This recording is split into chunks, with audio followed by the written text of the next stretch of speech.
আসসালামু আলাইকুম, আশা করি আপনারা সবাই ভালো আছেন। আজকে আমি আপনাদের মাঝে নিয়ে আসলাম শ্মশান জাগানো মন্ত্র। এই শ্মশান জাগানো মন্ত্রটার সাধন সম্পর্কে বলবো। আর এই মন্ত্রটা কিন্তু অনেক বড় হবে, 2 পৃষ্ঠারের মন্ত্র, 2 থেকে 3 পৃষ্ঠারের মন্ত্র হবে এটা। তো এই মন্ত্রটা যদি, এটার কাজ হচ্ছে দুইটা: এক, সাধন করা; দুই হচ্ছে সিম্পলভাবে জাগানো। তো এটার সাধন যদি কেউ করতে চান, তাহলে গুরু ছাড়া সাধন এটা হবে না।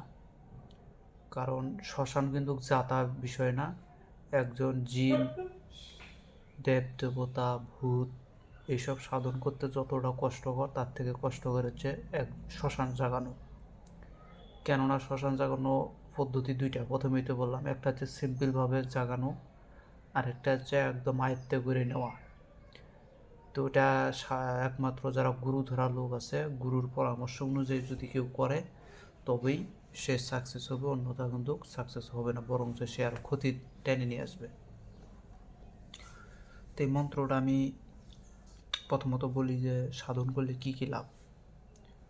এটা যদি সাধন করেন, তাহলে ওই ওই যে শ্মশানে সাধন করবেন, ওই শ্মশানটা আপনার আয়ত্তে থাকবে। ওখানে আপনি যে কোনো জিন পরি দেব দেবতা বন্দি করে রেখে দিতে পারবেন, যে কোনো জিন পরীকে ওখান থেকে টেনে নিয়ে আসতে পারবেন, যে কোনো জিন পরীকে ওখানে সাধন করতে পারবেন। অন্যান্য সাধন যদি থাকে, সাপোজ উদাহরণস্বরূপ ধরে নেন 41 দিনের সাধন, যে শ্মশান আপনার আয়ত্তে আছে ওই শ্মশানে যদি এই সাধনটা করেন, তাহলে 41 দিনের সাধন আপনার 21 দিনেই হয়ে যাবে। আর যদি 21 দিনের সাধন হয়, তাহলে 10 থেকে 11 দিনের ভিতরে আপনি সাকসেস পেয়ে যাবেন। 10 থেকে 11 দিনের সাধনগুলা, ওগুলো আর অর্ধেক টাইমের ভিতরে সাধন সাকসেস করতে পারবেন। এক রাতের যে সাধনগুলা, সেগুলো কয়েক ঘন্টার ভিতরে সাধন করে নিতে পারবেন। মানে ওই শ্মশানটা যখন আপনার আয়ত্তে থাকবে, যে কাউকে ডাক দেওয়া মাত্রই সে অল্প সময়ের ভিতরে আপনার কথা শুনবে। আবার যে কোনো জিন পরীক্ষার, যেমন আপনি একজন রোগী দেখতে গেছেন, রোগীর জিনকে আপনি বন্দি করবেন, ওই শ্মশানে বন্দি করে দিতে পারবেন। আবার ওই শ্মশান থেকে যে কোনো খারাপ জিনিসকে টেনে নিয়ে মানুষের বাড়িতে লাগান করে দিতে পারবেন, শত্রুর উপরে নাগান করে দিতে পারবেন। আপনি যত ক্রিয়াকাণ্ড কর্ম আছে ওই শ্মশানে যদি করেন, প্রত্যেকটাতে সাকসেস পাবেন।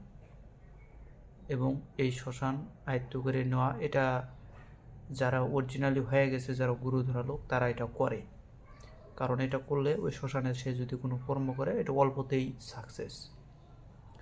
আর যখন সিম্পলভাবে জায়গায় যখন আপনি কাজ করবেন, সেটা 100%-এর ভিতরে 50% কাজ হবে, 50%ই কাজ হবে না। আপনি সিম্পলভাবে যদি জায়গায় নেন, জায়গায় নিয়ে যদি একটা কাজ করেন, সেই কাজটা হচ্ছে জবরদস্তি কাজ হবে না, বা কেউ আপনার কথা মানতে চাইবে না। এটা হচ্ছে প্রথম কথা। এখন আমি আপনাদেরকে বলবো এটার সাধন করতে কি কি জিনিসের প্রয়োজন আছে। আমি সাধন সম্পর্কে যে পূর্ণাঙ্গ জিনিস এটা বলে দিব না, মানে আপনাদেরকে বোঝানোর জন্য করে যতটুকু বলার সেটা আমি বলে দিতেছি। প্রথমত, এই শ্মশান জাগ্রত করতে গেলে অমাবস্যা ছাড়া এই শ্মশান কখনোই জাগ্রত হবে না। সিম্পলভাবে যদি জাগ্রত করেন, তাহলে যে কোনো দিনই করতে পারেন, কিন্তু অরিজিনাল যদি আপনি সাধন করে নিতে চান, তাহলে শ্মশান ছাড়া, অমাবস্যা ছাড়া কখনোই হবে না।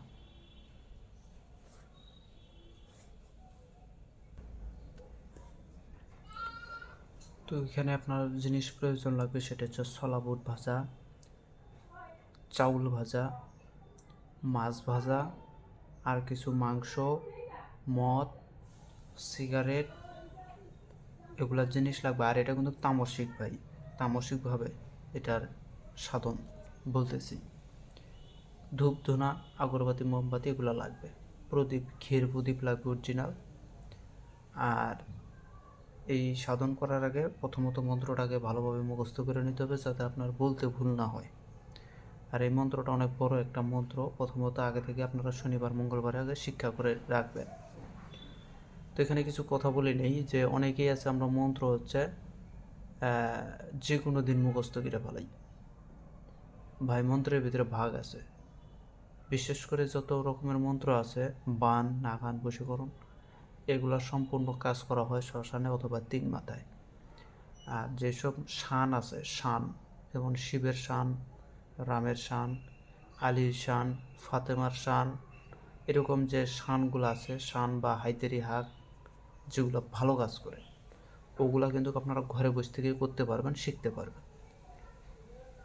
তো আমরা শেখার সময় অনেকে ভুল করি যে এমনিতেই যেখানে সেখানে বসে থেকে মন্ত্র জপ করে শিখে ফেলাই। এভাবে শিখলে কখনোই বিদ্যা কাজ করে না। বিদ্যা কাজ করবে তখনই যখন আপনি আগরবাতি মোমবাতি জ্বালাইয়া একাকিত্বভাবে যখন শিখবেন, তখন ওইটা কাজে লাগে। আর একটা কথা মনে রাখবেন, আমরা অনেকে আছে শুইতে বসতে খাইতে মিলতে আপনারা কাজ করেন, মন্ত্র শিখেন, এতেও ভুল হয়। আপনারা হয়তো জানেন না, যদি কোনো ব্যক্তি শুয়ে থেকে মন্ত্র জপ করে বা যে কোনো তদবির বা যে কোনো সেটা বাংলা ইংরেজি গণিত যেটাই হোক, যদি কোনো পড়ালেখা করে শুয়ে থেকে, তাহলে সে যত দিন যাবে তার ব্রেন বুদ্ধি হ্রাস পাবে, ব্রেন বুদ্ধি কাজ করবে না, তার বিদ্যা ওকেজো হয়ে যাবে, স্মরণ শক্তি দুর্বল হয়ে যাবে। অনেকে আছে আমরা হাঁটতে হাঁটতে মন্ত্র জপ করে হাঁটতে হাঁটতে লেখাপড়ার যে বিষয়গুলো সেগুলো চর্চা করি না, এগুলো করা যাবে না। হাঁটতে হাঁটতে যদি করেন তাহলে আপনার ব্রেন বুদ্ধি হ্রাস পাবে, অর্থাৎ নিম্নগামী হবে। আসলে আমরা সঠিক গুরুর পরামর্শ কখনোই নেই না, যার কারণে আমাদের কিচ্ছু হয়ও না। আর যারা অরিজিনালি গুরুর সঙ্গ নিয়ে কাজ করছে তাদের কাজ মিস নেই, সে আজকে না হোক কালকে কাজ করতেই পারবে, গ্যারান্টি এটার। আর এভাবে যারা 10 গ্রাম ঘাইটা খাইতেছে 12 ভাতারির মতন, একবার একে গুরু ধরে আর একবার ওকে গুরু ধরে, একবার ওকে গুরু ধরে একবার ওকে গুরু ধরে, এই যে এরা অনলাইনে কতগুলো আছে দেখছি, এদের দ্বারা কিচ্ছু হবে না, এরা খালি ঘুরবেই আজীবন। তো যাই হোক, আমি মন্ত্রটা বলতেছি শোনেন। আমি মন্ত্রটা স্ক্রিনে দিয়ে দিব না, আপনারা আমার ভয়েস শুনে যদি কেউ তুলতে পারেন তো তুলবেন, না হলে দরকার নেই, কারণ এসব বিদ্যা দেওয়া যাবে না ইউটিউবে। অনেকেই আছে ভুলবশত চাই ইউটিউবে শ্মশানে যায় মন্ত্র জপ করে ফেলাবে, এতে তো নিজের যদি কিছু নাও হয় তো আপনার সন্তান সন্ততি পরিবারের গরু ছাগল এগুলো সব মারা যাবে। তাই সাবধান করবেন, অনেক জিনিসের অনেক আছে, এমনও কিছু বিদ্যা আছে শিখলে পারে অঙ্গহানি হয়ে যাবে, এমনও কিছু বিদ্যা আছে শিখলে পারে বাড়ির যে কোনো একজন মারা যাবে। তো হুটহাট করে কর্ম করাটা ভালো না ভাই। তো শুনেন, ওং কালী কালী মহাকালী শিবচণ্ডী বিশ্বহরি কালীর ঘাট লড়ে পাট লড়ে লড়ে সিংহাসন শিবেরও সাপোর্টে গাবে কালীরও আসন চেঁচু করে চিলমির কোকিলা করে আও নিদ্রা হইতে কালীর বেটি জাগিয়া তুলো গাও জাগো জাগো মাসান বেটা চৈতন্য করো গা মরান মুন্ডত পাড়া দিয়া কত নিদ্রা যাও সিঙ্গিয়া মাসান সিংহাত মার উঠান স্বর্গের কপাট ভাঙ্গিয়া পুরিল 18 মাসান।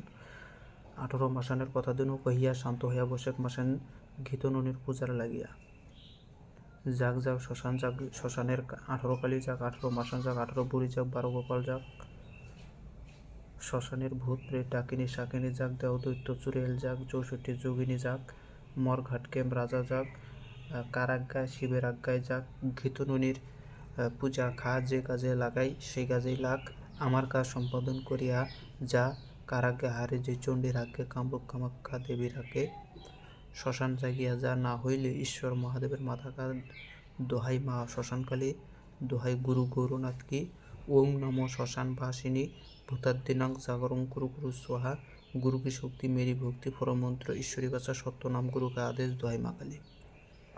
এই ছিল মন্ত্রটা, অনেক বড় একটা মন্ত্র। তো সিম্পলভাবে আপনাদের কাজ করানোর জন্য করে বলতেছি, সেটা হচ্ছে আপনারা সর্বপ্রথম মন্ত্রটাকে ভালোভাবে শিক্ষা করে নেবেন, নেওয়ার পরে শ্মশানে যাবেন, যাইয়া এই মন্ত্রটা 7 দফা পাঠ করে 3টা তালি মারবেন, 7 বার পাঠ করে 3টা তালি, অথবা 3 বার পাঠ করে 3টা তালি মারবেন, মাইরে দিয়া আপনারা সেখানে কাজ করতে বসে পড়েন, ইনশাল্লাহ আপনার কাজ হবে। এটা হচ্ছে সিম্পলভাবে বললাম। আমরা অনেকেই আছি, অনেক জায়গায় ভুল আছে, আপনাদের অনেক জায়গায় আমি ভুল ধরে দিতে পারবো। অনেকেই আছে মন্ত্র জপ করে হাতে তালি মেরে দিয়ে মনে করে যে শ্মশান জাগ্রত হয়েছে, না, বসুমাতাকে যদি জাগ্রত করতে পারেন তবেই মর ঘাটকে মাসান জাগ্রত হয়। বসুমাতাকে এই মন্ত্র কয়া হাতের মধ্যে ফু দিয়া বাম হাত দিয়ে মারবেন, চাটাস করে মাটির মধ্যে থাপড়, এভাবে 3 বার থাপড় মারবেন, পুরা শ্মশান কাঁপে উঠে যাবে।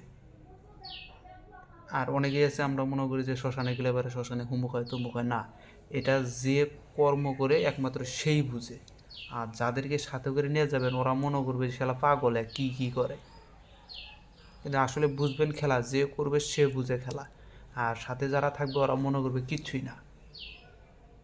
বিষয়টা বুঝবেন। তো ভিডিওটা ভালো লাগলে লাইক কমেন্ট শেয়ার করবেন, পাশে থাকবেন। আমি কিছুদিন যাবৎ ব্যস্ত ছিলাম, যার কারণে ভিডিও দিতে পারি নাই। তো সবাই এখন, সবার যাদের প্রয়োজন আছে এখন যোগাযোগ করতে পারেন।